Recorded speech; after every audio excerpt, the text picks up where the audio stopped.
We're very excited about the development opportunities in the near north side.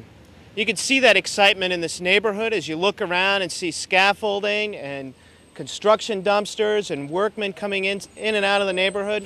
We think the work that we have been pursuing over the last several years will have an impact. And when you think about the broad societal issues that we face today in terms of climate and resources and social inequity, we think there are lessons to be learned from the work that we've been doing in Old North St. Louis. We're also very excited whenever government can tailor incentives that can leverage socially, ecologically, and economically sustainable development. This incentive package, we think, has some potential that was recently passed by the state. As you can see behind me is a diverse group of people who really care about the revitalization of their community. And I'll be honest with you, a lot of the things that were in the legislation we did not agree upon. But this is a process, this is a piece of legislation that's in working. And the first bill that the governor vetoed, it wasn't the best bill, and I'm not saying that this is the best bill, but at the end of the day, we want to make sure that the appropriate organizations are at the table. I commend Old North St. Louis for being vigilant. I commend Michael Allen for bringing this issue to the forefront, and I commend the Core Square neighborhood for being a stakeholder in our community and standing for African Americans, and not just African Americans, but poor folks in the city of St. Louis who do not want to be displaced and who want to be a product of their environment and who really want to see revitalization. As Representative Hubbard said, we did work very closely with members of the neighborhood organizations, local community leaders, in trying to ensure that there would be real engagement here at the local level.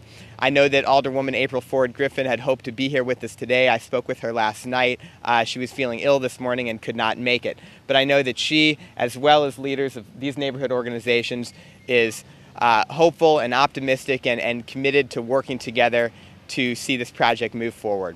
You know, today, I think what is notable about what we were able to accomplish through working with neighborhood leaders here is to ensure local control of these decisions. We viewed the recent action at the state level as giving a tool to communities, to neighborhoods, to local leaders to try to have one more thing in their arsenal to facilitate and stimulate development. Up in Jefferson City, and this is probably a good thing, we're not responsible for neighborhood development. The local leaders who are closest to the ground are ultimately going to make these decisions, and so I trust that they'll make the right decisions. So my follow-up would be then, basically 5 years ago, locally, a plan was developed, and the decision was made to not go to the further step, as the plan recommended, to make that in terms of a zoning plan that was chose to be ignored. So in my view, you gave local control to someone who's using zoning as a tool to extract things out of developers. Is that how we want to be doing development in the city of St. Louis? Well, I think the senator stated that we've done our job on the state level, and I can't speak for Alderwoman Griffin. I know she was supposed to be here, but she got ill. But I would just say that whatever development takes place throughout the 5th Ward or any ward in the city of St. Louis, that I want to make sure that there's input from the neighborhood organization, because I think that's important.